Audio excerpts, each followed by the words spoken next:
Welcome to WatchMojoUK, and today we'll be counting down our picks for the top 10 Gladiators Scandals. And they're going to be facing Amazon and Jet.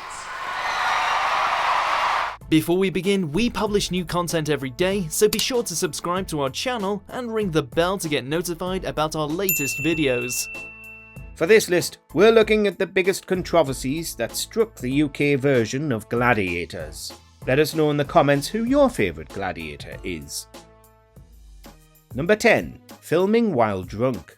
It's no secret that being on Gladiators in the 90s was a wild time. There were parties, late nights, and drinking for many of the cast, but perhaps none as much as Cobra. I love the fact that Cobra, you're the only one who's come in your costume. Cobra, real name Michael Wilson, revealed in recent years that he was actually drunk for many of the recordings.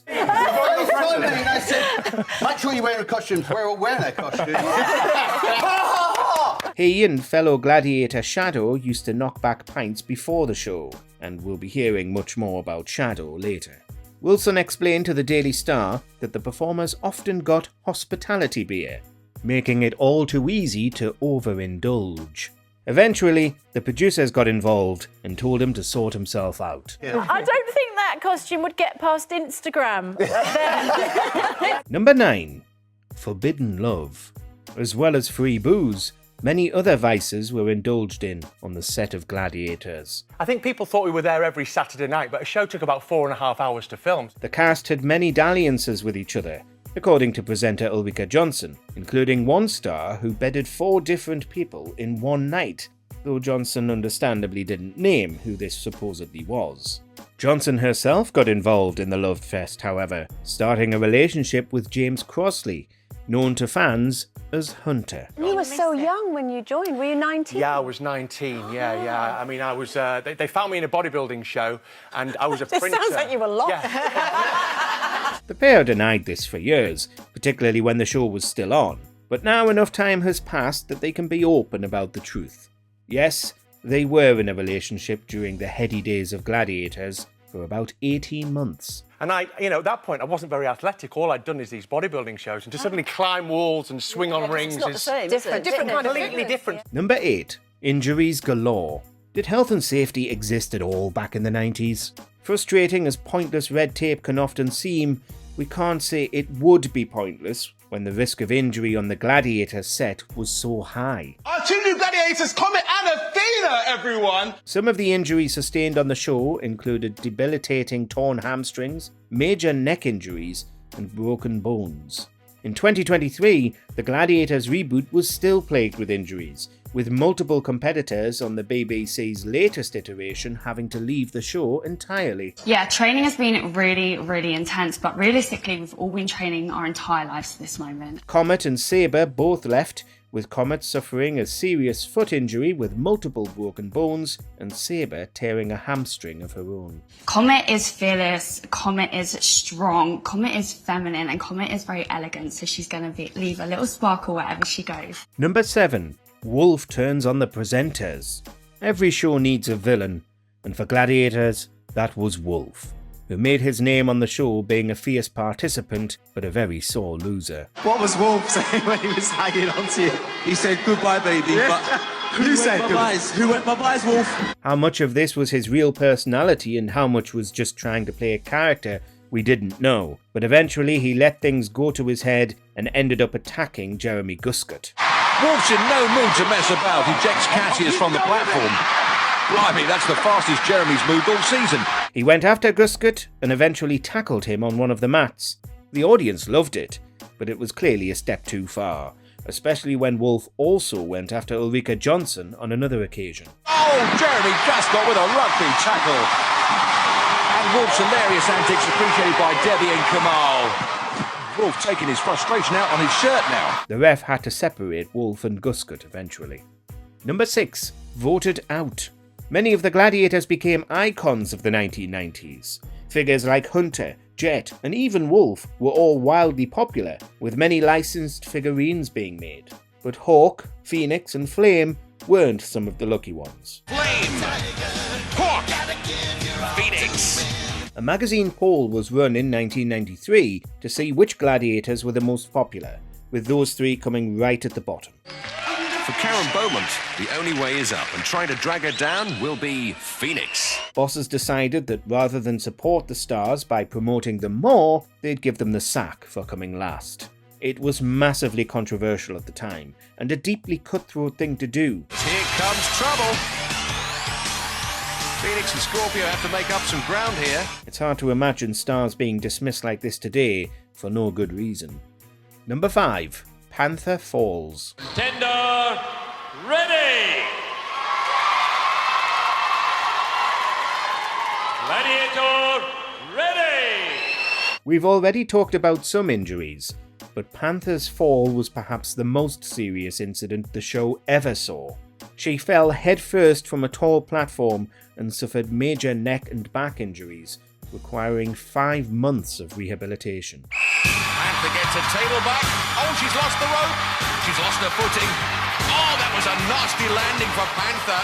Remarkably, she did return to the show for a while and then left for good. Panther in a lot of pain there. Erica's with her. Gladiator Dr. Theo Peters straight to the scene. But of her time on the show, Panther, whose real name is Helen O'Reilly, says she doesn't regret a thing, and is pleased the Gladiators got a whole generation of kids interested in sports and athleticism. And she's still trying to get people into sport today, running her own gym. Number 4. Greased legs. We didn't find out about this incident until the videos for the first ever series were released.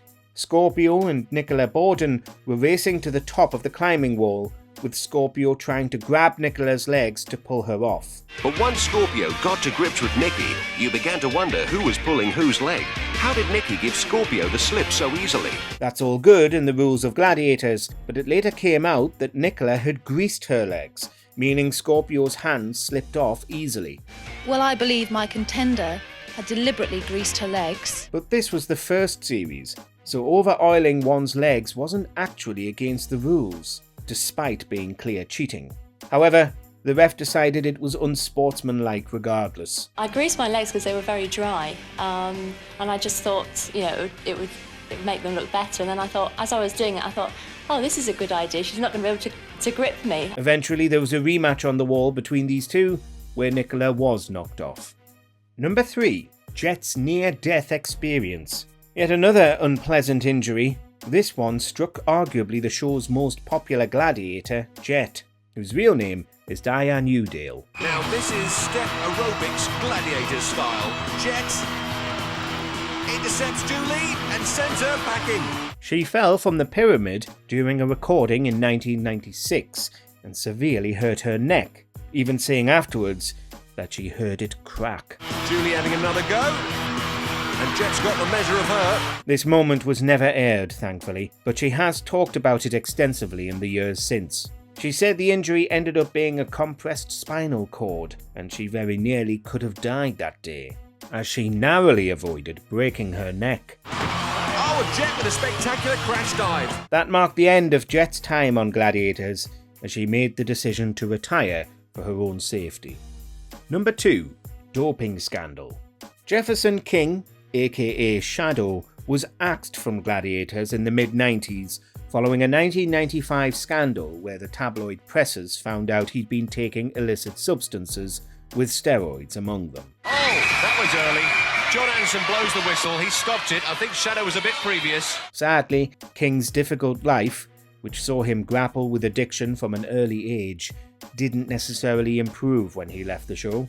Though he did get clean many times, including in 2011, a decade on, and he was sentenced for kidnapping and false imprisonment. He's lost his balance.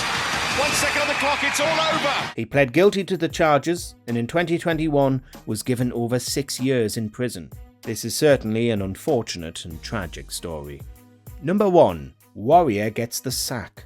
And guarding those baskets are our own mean machines, Warrior, Hunter, and the awesome Shadow! Much like Jefferson King, Warrior, real name Michael Ahern, also fell in with criminals after his rise to fame. Though he was certainly raking it in the 90s, he got involved in a scheme to stop a known criminal, Philip Glennon Jr., from being prosecuted. The old New Zealand hacker, am I not right? It's supposed to frighten the opponents And I can see Warrior's petrified by this. Not. Ahern got involved because he knew DCI Elmore Davies, a real-life bent copper, but they were both caught and sent to prison for various offences. A police raid on Ahern's house found many bags and boxes of steroids, and during his sentence, he was also found guilty of manslaughter. Apparently, Ahern has turned it around since being released. Gladstone tackled by Warrior, but still stretches out to score! Do you agree with our picks? Check out this other recent clip from WatchMojoUK and be sure to subscribe and ring the bell to be notified about our latest videos.